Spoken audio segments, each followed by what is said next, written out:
করার আগে তোমার একটা কথা বলি, আমারে কিছু জিজ্ঞেস করো না, আমি সব করেছি। এমন কোন পাপ নাই যে পাপ আমারে দিয়ে হয় নাই। তোমার রহমত দিয়ে তুমি জান্নাতে পাঠাবা, তোমার দয়ায় জান্নাতে যেতে চাই, আমল দিয়ে না। পারবেন বলতে? কিয়ামতের দিন আমরা বলবো, আল্লাহ আমার আমল দিয়ে জান্নাত চাই না, আমি তোমার দয়া দিয়ে জান্নাত চাই। তোমার দয়া ছাড়া আমার কোনো উপায় নাই। লিল্লাহি তাকবীর।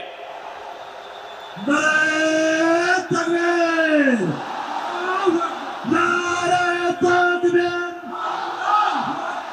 মিজানুর রহমান আদের সাহেবের আগমন পটুয়াখালীর পক্ষ থেকে। প্রিয় পটুয়াখালীবাসী, আপনারা কেমন আছেন সবাই? আমি তো দেখলাম যে গতকালই এসে আপনারা বসেছিলেন।